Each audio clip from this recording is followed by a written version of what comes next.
Ce soir, je veux parler du sujet. La personne la plus importante sur la Terre, partie 1. Peut-on le faire?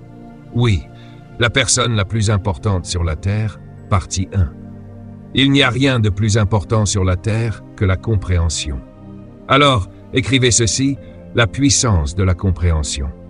Dans l'évangile de Matthieu, chapitre 4, verset 17, Jésus se présente au monde. Ses paroles n'avaient pas beaucoup de sens pour ceux qui l'écoutaient, car ce qu'il disait n'était pas ce qu'ils attendaient. C'était sa première déclaration publique. Matthieu 4, verset 17. Il est écrit, dès ce moment, Jésus commença à prêcher. « Repentez-vous, car le royaume des cieux est arrivé. » Cette déclaration posait déjà des difficultés. Il s'adressait à une communauté qui n'attendait pas ce genre de message. Il s'attendait à un message religieux. Il pensait qu'il venait pour résoudre leurs problèmes religieux. Mais il les a déçus. Dans le livre des Proverbes, chapitre 4, verset 7, il y a une déclaration au sujet de la compréhension. Il est écrit « La sagesse est la chose la plus importante. Acquiert la sagesse. Même si cela te coûte tout ce que tu possèdes, acquiert l'intelligence. » La compréhension a à voir avec ce que j'appelle la grande image. Comprendre, c'est saisir l'intention d'une action. Et j'ai découvert que Dieu est la personne la plus incomprise sur la terre. Je l'ai moi-même mal compris. Ceux qui m'ont formé me l'ont aussi mal présenté. Alors, il a dû intervenir dans ma vie pour se réintroduire à moi. Quand je l'ai rencontré selon sa propre perspective, il n'était pas la personne que l'on m'avait décrite. Il m'a aussi montré sa grande image, et cette grande image était totalement différente de celle qu'on m'avait enseignée. Alors, quelle est la grande image de Dieu? Je suis artiste, j'ai un diplôme en beaux-arts, et je peins des tableaux. Lorsque je peins, l'image est déjà terminée dans ma tête. Mettre de la peinture sur la toile, ce n'est que le commencement de ce qui est déjà achevé dans mon esprit. C'est pourquoi il ne faut jamais juger un artiste pendant qu'il travaille. Tout ce que vous voyez, ce n'est que le début d'un processus qui est déjà terminé dans sa tête. L'achèvement est toujours dans la pensée. C'est l'idée finale. Donc, si vous voyez un artiste travailler, vous pouvez mal comprendre ce qu'il fait si vous ne voyez pas ce qu'il voit. Le plus important pour comprendre l'œuvre d'un artiste, c'est d'entrer dans sa pensée. La compréhension n'est jamais dans les mains, elle est toujours dans la tête. Voilà pourquoi je suis convaincu que rien n'est plus puissant sur la terre qu'une idée. Parce que les idées existent dans la pensée. Les idées concernent des images achevées. Les chaussures que vous portez aujourd'hui étaient autrefois une idée. Les vêtements sur votre dos étaient une idée dans la tête de quelqu'un. La chaise sur laquelle vous êtes assis était une idée. Ce bâtiment était une idée. Même cette réunion, avant d'exister, était une idée. Tout commence par une idée. Quand une idée est acceptée par l'esprit, elle devient ce qu'on appelle un précepte. Écrivez ce mot, précepte. Un précepte, c'est une idée originale. Quand un précepte est conçu, il devient un concept. Écrivez ce mot, concept. Un concept, c'est l'image d'une idée. Les concepts, lorsqu'ils sont communiqués, deviennent des mots. Un mot est une pensée exprimée. Un mot est un contenant d'idées. Donc, pour communiquer une idée, il faut utiliser des mots. Si vous voulez transférer vos concepts de votre esprit à celui d'une autre personne, vous devez utiliser ce médium qu'on appelle la parole. La communication dépend donc d'un accord sur la définition des mots. Par exemple, je viens d'un autre pays. Quand j'utilise certains mots dans ma culture, ils n'ont pas forcément le même sens que dans la vôtre, car les mots viennent de la culture. Et puisque les concepts naissent de la culture, la clé de la communication est d'avoir le même sens des concepts avant de parler. Si je veux communiquer avec vous, je dois d'abord m'assurer que mes définitions sont les mêmes que les vôtres. La clé d'une communication réussie, c'est que mes concepts soient identiques aux vôtres et que les mots utilisés pour les exprimer aient le même sens dans nos deux cultures. Quand il y a une rupture dans la communication des concepts, cela s'appelle une méconception. Et rien n'est plus dangereux qu'une méconception. Parce qu'une méconception produit une mauvaise compréhension, et la mauvaise compréhension engendre une idéologie erronée. On finit alors par adopter une conclusion fausse, qui bâtit un système de croyances contaminé. La question est donc, Est-ce que ce que tu crois est la vérité? Car le fait de croire quelque chose ne fait pas de cette chose une vérité. Voilà pourquoi je suis très sceptique dans le domaine de la théologie, parce que les idées théologiques sont souvent influencées par la culture. Ce que j'ai essayé de faire au cours de ces 38 années de recherche de la vérité, c'est de revenir le plus près possible de la pensée de la source de l'information.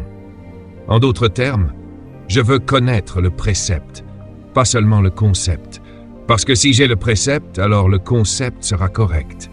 Et si le concept est correct, le système de croyance sera purifié. C'est pourquoi je veux revenir et m'introduire dans la pensée de celui qui est l'origine de toute chose. Voilà pourquoi je ne suis pas tant intéressé par les mains de Dieu, les miracles par exemple, mais je suis beaucoup plus préoccupé par la pensée de Dieu. David, le grand roi d'Israël, est le seul homme à qui Dieu ait jamais dit ces paroles. « Tu es un homme selon mon cœur ». Le mot « cœur » ici, en hébreu, signifie « penser ». Tout le monde veut des miracles, tout le monde veut des bénédictions. Mais Dieu dit « Toi, David, tu veux savoir ce qu'il y a dans ma pensée. Toi, je t'aime, je vais te révéler mes secrets. » David disait dans le psaume 119, et il le répète plus de 18 fois, « Enseigne-moi tes préceptes. Montre-moi tes préceptes. Je veux apprendre tes préceptes, alors je marcherai droit dans le monde et j'aurai du succès. » Il disait en fait, « Seigneur, je veux connaître ton idée avant le concept. Quelle était ton intention originale? Quelle était ton image initiale? » C'est ce que j'ai cherché à faire. Laissez-moi vous partager quelque chose qui vous empêchera de dormir ce soir. Ouvrez votre Bible si vous en avez une dans l'Évangile de Jean, chapitre 1. Jean, qui est un penseur profond, présente Jésus au monde à sa manière. Et il utilise des mots qui semblent déroutants. Il commence ainsi, « Au commencement était la parole ». Maintenant, souvenez-vous, qu'est-ce que les paroles? Ce sont des contenants d'idées. Au commencement était la parole. La parole était avec Dieu. La parole était Dieu. Elle était au commencement avec Dieu. Puis le verset suivant dit, « Toutes choses ont été faites par cette parole ». Notez le mot « parole ». Ici, dans le texte original, le mot hébreu est difficile à traduire par un seul mot. Quand les traducteurs sont passés à la langue grecque, ils ont utilisé le mot « logos ». Tout le monde dit « logos ». Mais quand on traduit « logos » en anglais ou en français, cela ne rend pas vraiment le sens. Logos signifie l'expression d'une idée. Donc si vous retranscriviez littéralement ce verset, il dirait « Au commencement était l'expression de l'idée de Dieu ». L'expression de l'idée de Dieu était avec Dieu. Et l'expression de l'idée de Dieu était Dieu. Et par cette expression d'une idée, Dieu fit toute chose. Puis au verset 14, il est écrit « Et l'expression de l'idée de Dieu est devenue chair ». Pouvez-vous imaginer cela? Jésus était l'idée de Dieu, marchant sur deux jambes. Si vous voulez connaître les idées de Dieu, savoir ce qu'il pense de tout, étudiez Jésus. Si vous voulez savoir ce que Dieu pense, écoutez Jésus. Et sa première déclaration fut « Repentez-vous ». Le mot « repentez-vous » signifie « changer votre manière de penser ». Cela n'a rien à voir avec le fait d'avancer devant une assemblée. Cela signifie « changer la façon dont on vous a appris à penser ». Pourquoi? Parce que le royaume des cieux est arrivé. Mais voici le problème. Quand j'utilise le mot « royaume », cela pose des difficultés dans cette salle, parce que la plupart d'entre vous sont nés en Amérique.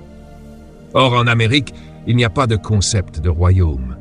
L'Amérique a été sous un royaume seulement brièvement, en 1775, quand elle était une colonie.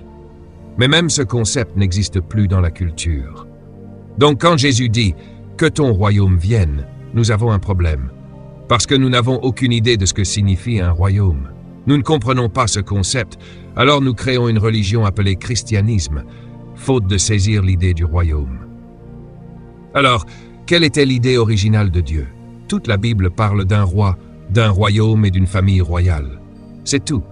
La Bible ne présente jamais Dieu comme un président, un maire, un sénateur, un premier ministre ou un chef de gouvernement. Il se présente toujours comme un roi. David écrit « Porte, élevez vos linteaux, laissez entrer le roi de gloire. » Qui est ce roi de gloire? L'Éternel des armées, fort et puissant, l'Éternel puissant dans les combats. Il est le roi de gloire. Roi, roi, roi, encore et encore.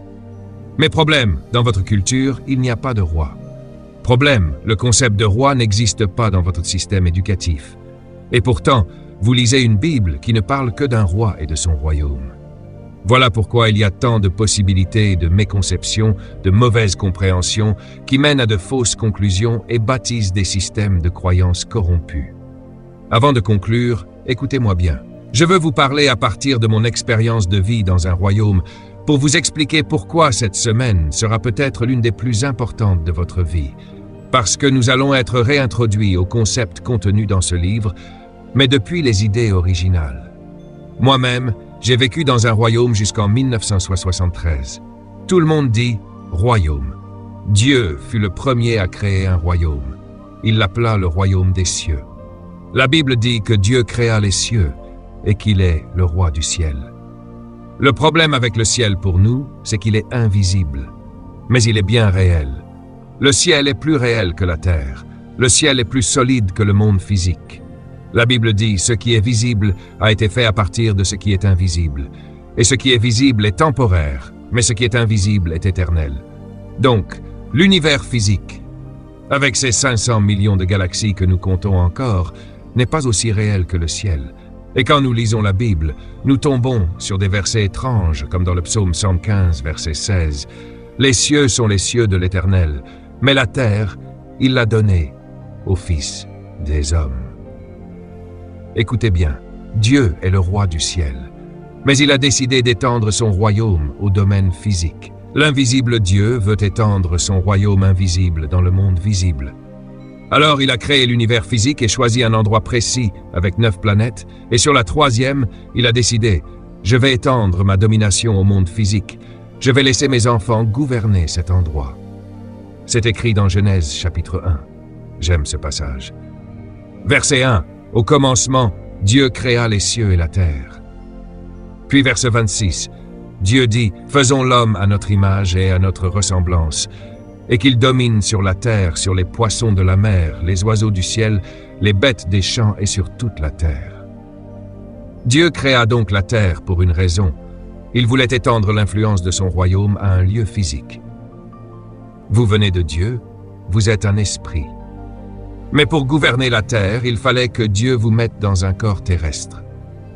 C'est ce qu'il fit dans Genèse 2, verset 7, lorsqu'il forma l'homme de la poussière du sol, souffla en lui un souffle de vie, et l'esprit reçut un corps de terre. C'est pour cela que vous êtes ici légalement. Et la seule créature à qui Dieu a donné autorité sur la terre, c'est l'homme. Dieu a dit qu'il domine. Un être humain est une combinaison étrange. C'est un esprit dans un habit de terre. Et c'est la seule créature à qui Dieu a donné officiellement la domination sur la terre. Ainsi, tout esprit présent ici sans corps est illégal. Voilà pourquoi quand tu meurs, tu pars. Quand tu perds ton corps, tu dois quitter la terre. Tu n'as pas vu ta grand-mère hier soir. Ce que tu as vu, c'était un démon qui imitait ta grand-mère. La Bible les appelle des esprits familiers. Ils deviennent familiers avec les habitudes de ta grand-mère. Voilà ce que tu vois dans les histoires de fantômes qu'on vend à la télévision. Ils font de l'argent avec ça. Mais Dieu t'a donné la domination sur la terre. Écris ce mot « domination ». Dans Genèse 1, verset 26, le mot utilisé en hébreu est « rada », parfois traduit « radaou ». Ce mot signifie littéralement « royaume ». Qu'ils aient rada, qu'ils aient le royaume. La première chose que Dieu a donnée aux humains sur la terre, c'est un royaume. Mais problème, ce concept n'existe pas dans ta culture. Alors, qu'est-ce qu'un royaume? Je vais le définir. Un royaume est l'influence gouvernementale d'un roi sur un territoire, l'imprégnant de sa volonté, de son intention et de ses desseins, produisant une citoyenneté de personnes qui reflètent sa culture et sa nature et qui développent son royaume établi dans ce territoire. En d'autres termes, un royaume est un gouvernement qui influence un territoire. Un royaume est à l'opposé d'une république. C'est totalement contraire à une démocratie. Et voilà le danger. Tu lis un livre, la Bible, qui parle d'un royaume, alors que tu as été formé dans un système de république et de démocratie. Tu es donc en danger chaque matin de superposer tes propres concepts sur un livre qui ne parle même pas le langage de ta culture. Dieu a dit qu'ils aient le royaume, qu'ils exercent une autorité souveraine sur la terre en l'imprégnant de ma volonté et de mon intention, jusqu'à ce que la terre reflète ma culture, mes valeurs, ma moralité, ma nature. Et le mot qui exprime cela, c'est la gloire. La raison pour laquelle Dieu nous a placés sur la terre, nous ses enfants, c'est pour étendre son royaume et sa domination ici-bas. Le Père n'a jamais voulu vivre ici. Il voulait rester au ciel et nous laisser gouverner la terre en son nom. C'était son plan, sa grande idée. Dieu créa donc Adam, le premier homme, d'une manière particulière. Souviens-toi, Dieu ne commence jamais quelque chose avant de l'avoir déjà achevé. Comme un artiste, il finit le tableau dans sa tête avant de commencer à peindre. Quand Dieu fit le premier homme, il avait déjà terminé tout le reste de l'humanité. Tu n'as pas encore compris? Je vais te montrer. Il y a aujourd'hui plus de 6 milliards de personnes sur la terre, mais Dieu n'a façonné qu'un seul homme avec de la poussière. Il n'y est jamais retourné. Les femmes ne sont pas sorties du sol. Mesdames, écoutez bien, il n'y a jamais eu qu'un seul façonné à partir de la terre. Dieu prit donc tout le monde, mit toute l'humanité dans un seul corps et plaça ce corps dans le jardin. Cela veut dire que ce qu'il disait à ce seul corps, il le disait en réalité à tout le monde. En Genèse 2, verset 15, il dit à cet homme unique qui contenait tout le monde de travailler, de cultiver, de protéger et de ne pas toucher à l'arbre. Dieu s'adressait à un seul corps qui représentait tout le monde. Puis, au verset 18, Dieu dit « Il n'est pas bon que l'homme soit seul ». Le mot « seul » en hébreu signifie littéralement « tout en un ». Ça veut dire que tout le monde était en lui. Alors, Dieu plongea ce premier homme qui contenait tout le monde dans un profond sommeil et en tira un autre corps. Mais cette fois-ci, il fit un ajustement.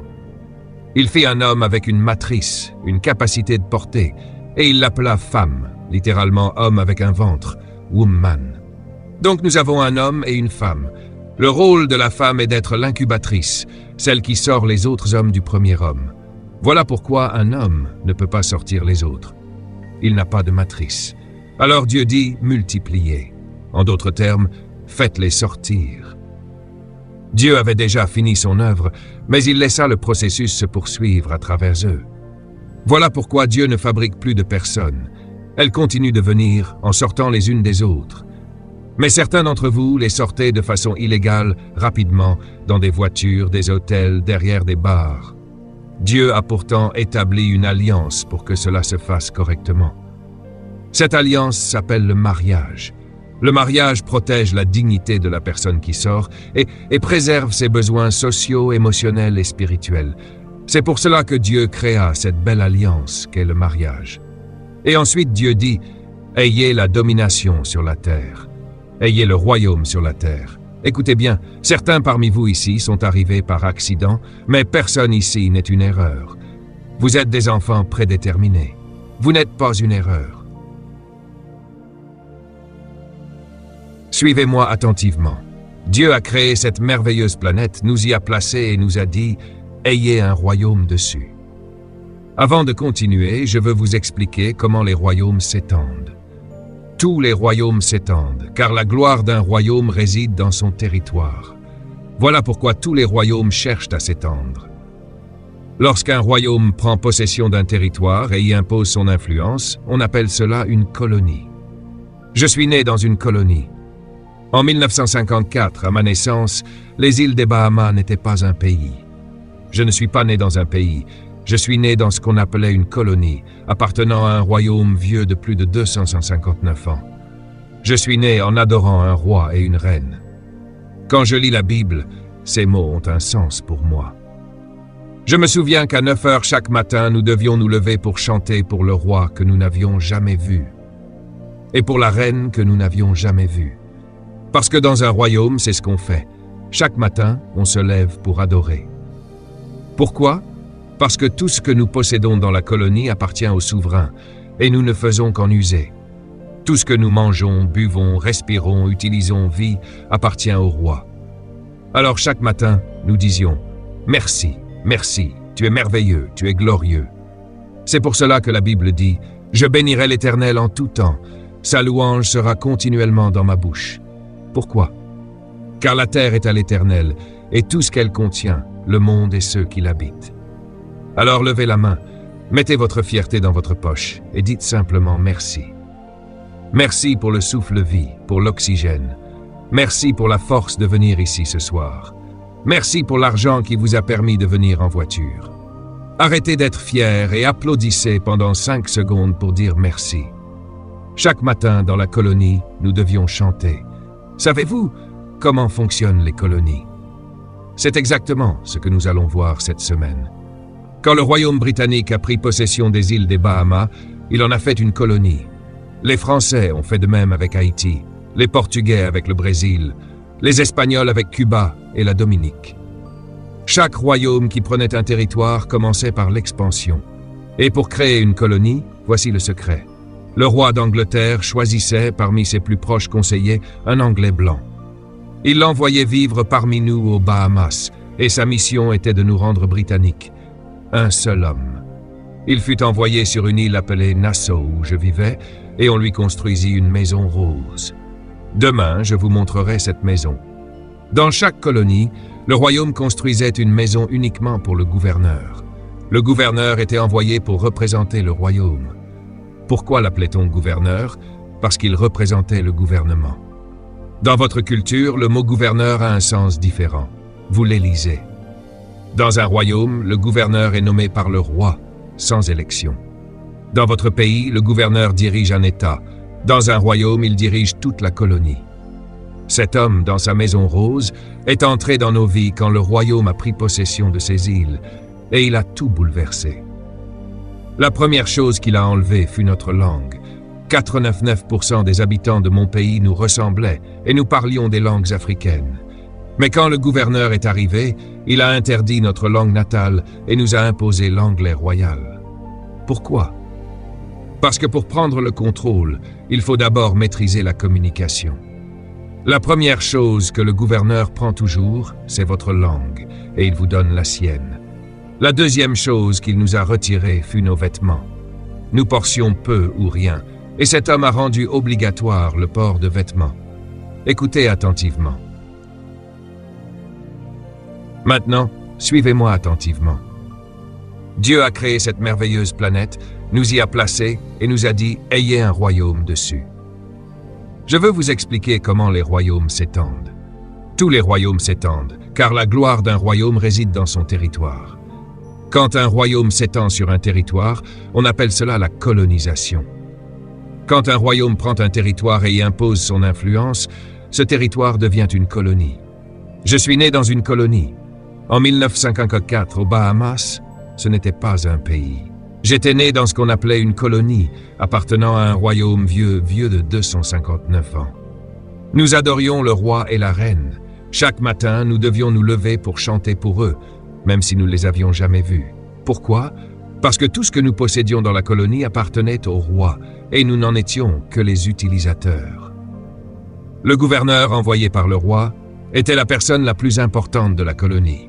Son rôle était de nous transformer pour qu'on reflète le royaume. La première chose qu'il a prise, c'était notre langue. Nous parlions des langues africaines, mais il nous a imposé l'anglais royal. La deuxième chose qu'il a prise, c'était notre vêtement. Chaussettes longues, pantalons courts, chemises, cravates et vestes, même sous 35 degrés. Pourquoi? Parce que dans le royaume, il fait froid 9 mois par an. Alors, le gouverneur devait nous rendre semblables au royaume.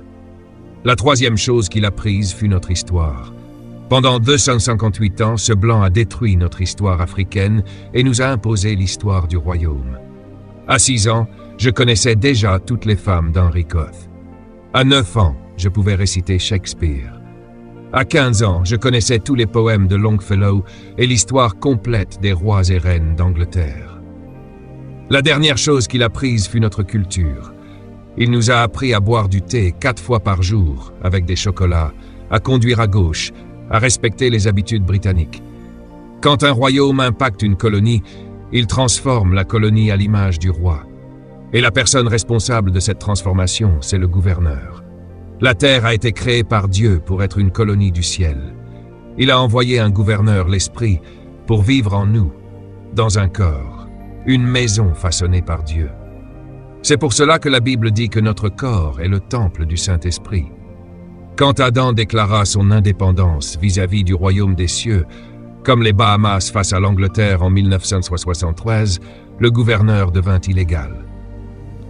Il fut rappelé en Angleterre, et nous devions désormais gouverner nous-mêmes. Le premier acte de l'homme après cette indépendance fut de se battre contre son frère, montrant que nous avons commencé à créer notre propre vie, souvent avec des erreurs. Mais Dieu a placé son esprit en nous pour que nous gouvernions légalement sur la terre. Votre corps est la maison du gouverneur, et l'esprit vient transformer votre vie pour établir la culture du royaume dans tous les domaines. Les affaires, le sport, les investissements, la politique, la médecine, l'éducation. Il ne s'agit pas de religion, il s'agit de transformation culturelle. Dieu vous a béni avec de l'influence pour le bien de son gouvernement. La Bible dit que nous sommes ambassadeurs de Christ et de son royaume. Un ambassadeur ne parle pas pour lui-même, il représente son gouvernement.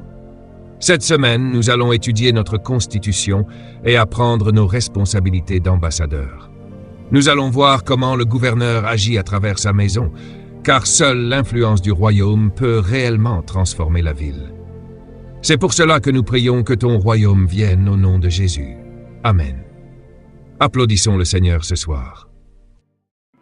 Cela coûte cher, mais cela en vaut la peine. Quand je marche à travers la vallée de l'ombre de la mort, je ne crains véritable preuve de la présence du Saint-Esprit dans une vie est la puissance. Votre vie doit être contrôlée par ce qui est bénéfique. Ne pleurons jamais lorsque nous sommes confrontés à des défis. Nous nous tenons debout et regardons le diable droit dans les yeux et disons, quoi que tu fasses, je suis plus que vainqueur.